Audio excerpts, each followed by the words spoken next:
me be specific. Your newspapers, radio, television, motion pictures are under state control. No dissent or opposition is allowed in the public media. Bárbara. Barbara.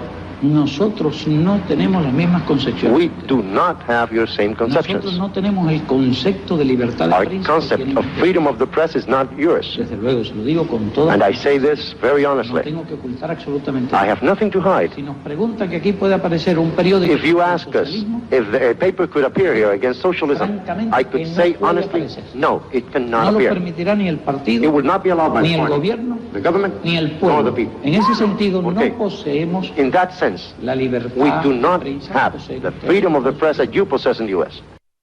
In 1977, Barbara Walters did her best to nail down the brutal dictator Fidel Castro to any number of scourges he had by then been visiting upon his citizens since 1959. To be fair, the government of Cuba at that time of his takeover wasn't exactly a walk in the sunshine for the Cuban people. Fulgencio Batista Salvador was a military dictator, actually first elected president of Cuba in 1940, served until 44, and then in 52 his lust for power became overwhelming.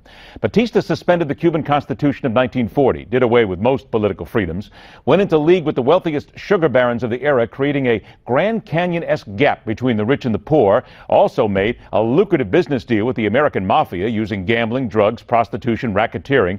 Proceeds from these, of course, all going into his pocket and that of his cronies, and he did so with the full blessing of dozens of American-based multinational companies that were awarded lucrative contracts and made millions that were in one fashion or another stolen from the Cuban people. Along comes the liberator Fidel Castro, promising the people they would enjoy a greater chance of success under the communist system after being pillaged by capitalists.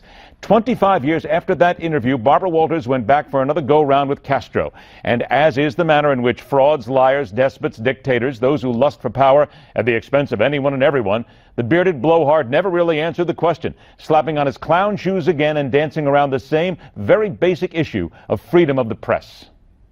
I have been talking to Americans for 43 years, and in the last few years much more.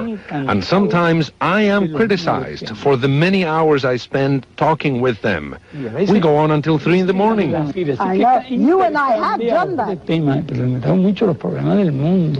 And you know, I think that the Americans are coming to understand better that there are more important problems in the world than definitions of freedom of the press. Yeah, but we allow opposition. We don't mind that. You know. Barbara, have you ever seen a demonstration in Cuba that has been suppressed with tear gas?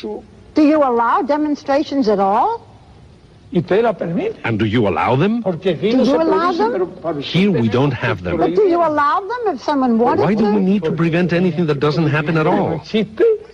You wouldn't let Why do we it. need to prohibit something that doesn't exist, Barbara? But you don't let it happen. Maybe people might want to protest. But why don't they do it if they want it?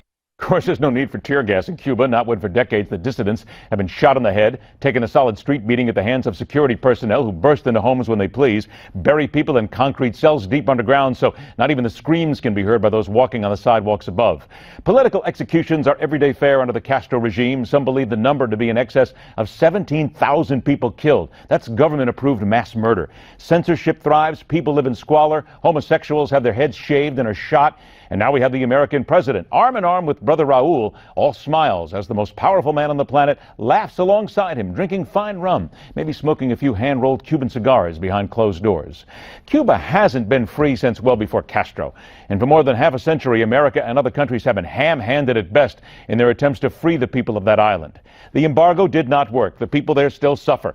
And the money coming from their way from new American businesses will never likely reach the pockets or the mouths of their kids. Barack Obama smiles, so do those in Cuba who profit handsomely, and there's no reason to believe anything will change as we watch our president preen for the cameras and walk streets where people fear for their lives every single day. But having said all that, let's back up for just a moment. We said the embargo did not work. Now here's the simple question. Can anyone come up with a better way to free the people of Cuba? Not that we've forgotten, but what we can do today. That is telling it like it is. Rock on, true believers. Thanks for joining us. I'll see you tomorrow night, right back here on The Hard Line.